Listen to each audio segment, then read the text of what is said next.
चांगलं झालं पाहिजे याच्यावरच देईन. भंपकपणा म्हणजे त्या मुलीच्या डोळ्यातल्या पाण्याला भंकपपणा म्हणा लागले का तुम्ही? हं. काय माजूर येत राव तुम्ही. लेकीबाळीचा सुद्धा प्रश्न कळा ना. किती अंगात मस्ती सत्तेची माजुरापणा असावं बरं. किती माजुरापणा असला पाहिजे. म्हणजे त्या मुलीच्या डोळ्यातल्या त्या विद्यार्थिनीच्या लेकराच्या डोळ्यातल्या आसरूला तू भक्कम काय भंपकपणा म्हणायला लागला. म्हणजे तू अपमान करायला लागला मराठ्याच्या जातीचा. वा रे ज्येष्ठ नेता. किती काय बोलावं आपण, काय करावं, काय लेकराच्या डोळ्यात अश्रू येतं, कशासाठी येतं. त्या योजनेमुळं मी काय म्हणलो, कालची प्रेस काढून बघत जाणार बाबा आधी. काय बोललो ते ऐका जा दरेकर. तर कसं झालं ते घसरगुंडीहून घसरून पाडून खेळ झालेला आहे तो हा सध्या. ते ध्येय एकच, फक्त भाजप आणि देवेंद्र फडणवीस एवढंच. अरे दादा काय म्हणलो तर आम्ही पुरं ऐकत जा. त्या योजना चांगली हे सुद्धा शब्द वापरलेला आहे मी, पण ती आत्ता नव्हती पाहिजे. आता पोरांचे ॲडमिशन आहेत मराठ्यासह सगळ्या जाती धर्माच्या लेकराचे. अनेक अडीअडचणी यायला लागल्यात. हा मुद्दा आहे माझा.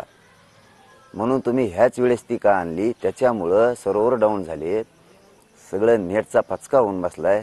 पोरांना प्रमाणपत्र काढायचे, तहसीलमध्ये संप आहे आणि सगळेजण तिकडे लाईनला लागले. त्याच्यामुळं त्या लेकरांच्या ॲडमिशनला महाराष्ट्रभर अडचणी यायला लागल्यात. हे सांगितलं. याला भंपकपणा म्हणतात का? अरे दरेकर तुम्हाला काही कळत नाही का की भंपकपणा कशाला म्हणावं? लेकराच्या डोळ्यातल्या पाण्याला म्हणावं का?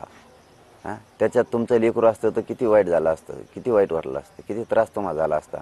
मला मराठ्यांच्या पोरांना त्रास झाला की मला वेदना होत्यात, म्हणून मी बोलतो. आणि दरेकरचं तर नावं नव्हतं घेतलं. ते आम्ही दरेकर भाऊ म्हणतो, ते दुसरा लाड भाऊ म्हणतो. आणि तुम्हाला कधी बोलतो आम्ही? तुम्ही आम्हाला बोलल्यावर, आधी नाही.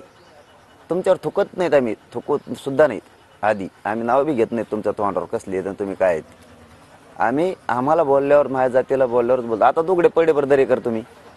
समाजाच्या नजरेतून तुम्ही आता उघडे पडे. तुम्ही एका लेकराच्या डोळ्यातल्या आलेला पाण्याचा अपमान केला, म्हणजे समस्त महाराष्ट्रातल्या मराठा समाजाच्या लेकरांचा तुम्ही अपमान केला आहे.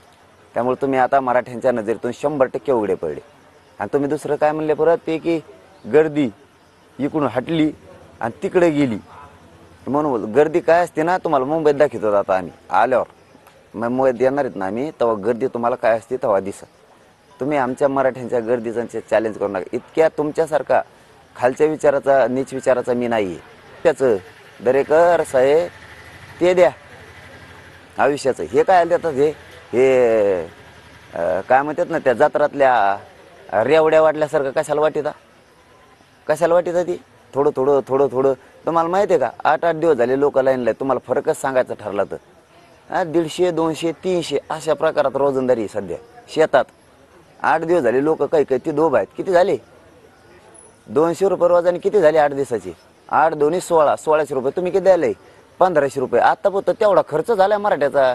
आणि गोरगरीब जनतेचं तिथं यायला जायला लयच गिन्यान शिकायला लागले. लाडकी हे ती आमकं येतं. त्या माता माऊल्यांच्या गोरगरिबांचं तर लेकराचं नुकसान झालं ते साईट लोडवर आल्यामुळं.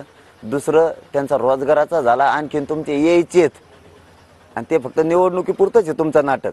मग मी बी असं का आरोप करू नये तुमच्यावर? तुम्ही जर माझ्या मराठ्यांच्या लेकराच्या डोळ्यात आलेल्या पाण्याला भंपकपणा म्हणणार असलात तर तुमचं बी ते का भंपकपणा नाही आहे का, नाटक नाही आहे ते लोकांना फसवायचं का म्हणू नये मग आम्ही सुद्धा? ही चाल तुमची चांगली नाही आणि आम्ही तुम्हाला दोष देतं बी नाही आता इथून पुढं. हे सगळं देवेंद्र फडणवीस घडून आणते.